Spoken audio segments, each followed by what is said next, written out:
بسم الله الرحمن الرحيم.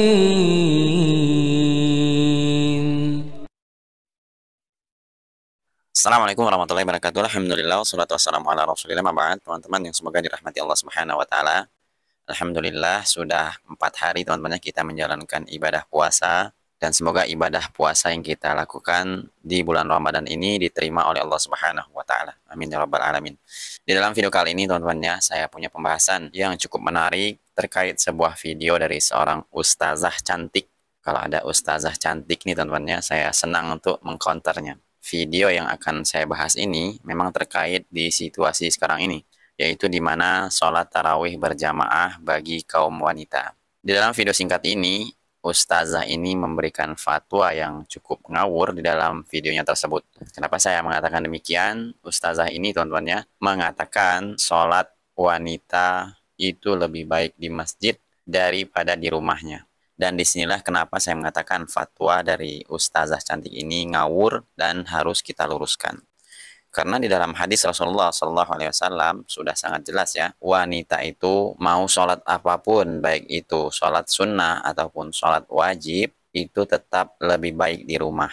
Karena keumuman hadis yang menjelaskan tentang hal ini, di mana Rasulullah SAW menjelaskan sholat wanita itu lebih baik di rumahnya. Berjamaah di masjid atau sendirian di rumah, walaupun sendirian di rumah di kamarnya sendiri lebih afdol. Pahalanya dapat 27 derajat atau tidak? Lebih daripada 27 derajat. Kok bisa? Nabi SAW katakan sendiri. Memang Rasulullah SAW tidak melarang ya apabila wanita ingin pergi ke masjid untuk menunaikan sholat berjamaah di belakangnya bersama para laki-laki. Namun tetap keumuman hadis tersebut, wanita itu yang paling afdol sholat di rumah. Tapi mirisnya, ustazah cantik ini mengatakan di dalam hadis tersebut, di zaman sekarang ini sudah tidak bisa dipakai lagi. Karena di zaman dahulu, hadis tersebut keluar dari lisan Rasulullah SAW itu di saat-saat tidak aman atau di saat-saat genting. Makanya Rasulullah SAW memerintahkan wanita untuk sholat di rumahnya. Dan ustazah ini mengatakan hadis itu tidak bisa dipakai lagi karena sekarang ini zaman sudah aman, jadi tidak ada kendala lagi. Dan keluarlah fatwa dari ustazah ini, sholatnya wanita itu lebih baik di masjid. Perempuan tuh lebih baik di rumah atau di masjid tarawihnya? Jawabannya adalah tetap lebih baik di masjid. Kenapa? Memang ada dalil yang mengatakan bahwa lebih baik perempuan itu sholat dalam kamarnya. Lebih baik dalam kamar yang kecil. Lebih baik perempuan itu sholat dalam rumahnya. Lebih baik dalam kamarnya. Lebih baik dalam kamar yang kecil. Tapi hadis itu turun adalah karena dulu situasi tak aman. Sekarang situasi sudah aman. Ada kaidah usul fiqh, taghayyurul ahkam bi taghayyuri zaman wal makan. Ada kalanya hukum berubah kalau keadaan berubah. Maka kondisi yang sekarang lebih baik wanita ke masjid. Tapi kalau mau di rumah silahkan, tidak ada larangan. Keutamaan sholat berjamaah adalah salah bacaan kita, imam yang menggantikannya. Di rumah salah bacaan kita, tak tahu siapa yang menggantikan. Kemudian kalau ada suaminya mau di rumah, ya, ada suaminya mau jadi imam di rumah, itu boleh suaminya jadi imam di rumah.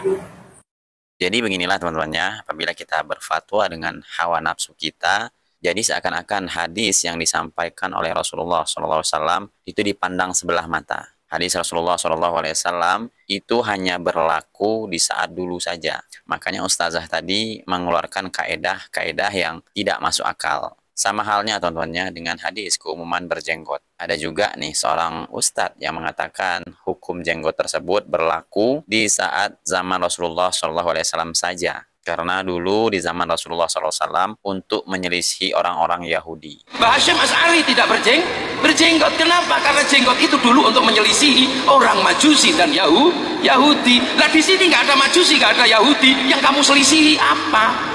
Jadi hadis jenggot tersebut sudah tidak terpakai lagi. Na'udzubillah teman-teman ya. Takutnya apabila terus-menerus mengeluarkan fatwa seperti ini, ujung-ujungnya nanti hadis Rasulullah SAW yang memerintahkan untuk berjilbab nanti tidak terpakai lagi akibat dari sering menyepelekan hadis-hadis Rasulullah SAW dengan mengeluarkan kaidah-kaidah yang rungkat. Akhirnya hadis-hadis Rasulullah SAW tidak bisa dijadikan hujah lagi. Jadi hujah sekarang ini hawa nafsu ya. Hujah sekarang ini apa yang sesuai keinginan kita. Sudah banyak yang terjadi teman-teman ya, dari hadis berjenggot yang katanya di Indonesia ini tidak bisa dipakai lagi. Dan ini juga fatwa baru lagi, seorang ustazah mengatakan sholatnya wanita itu lebih baik di masjid untuk sekarang ini. Jadi hadis Rasulullah SAW ini seakan dibuat mainan ya, seakan-akan bisa direnovasi. Jadi sangatlah miris teman-teman ya keadaan sekarang ini. Begitu banyak, baik itu di para ustadz, kiai, ataupun ustazah-ustazah, tidak lagi memakai hadis-hadis Rasulullah SAW karena tidak sesuai dengan hawa nafsunya. Dan memang sudah terbukti apa yang disampaikan oleh Rasulullah SAW,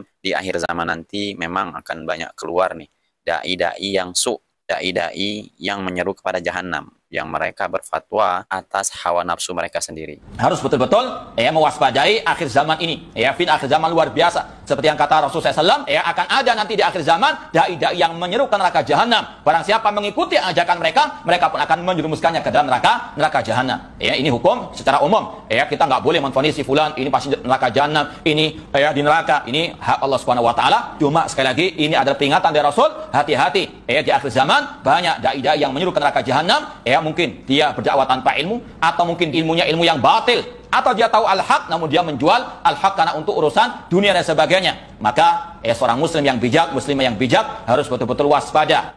Jadi intinya teman-teman ya, hadis tersebut dari dahulu 1400 tahun yang lalu sampai sekarang tidak bisa digantikan, tidak bisa dirubah-rubah. Makanya kita sebagai seorang muslim, apabila kita mendengarkan dalil, baik itu dari Al-Quran ataupun hadis-hadis Nabi SAW, tugas kita adalah sami'na wa ato'na, mendengar dan taat, bukan mengotak-ngatik karena tidak sesuai dengan hawa nafsu kita.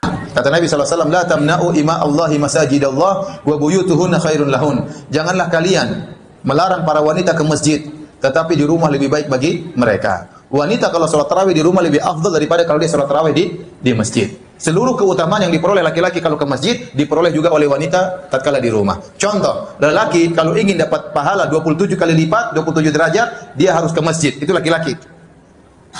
Dapat 27 derajat.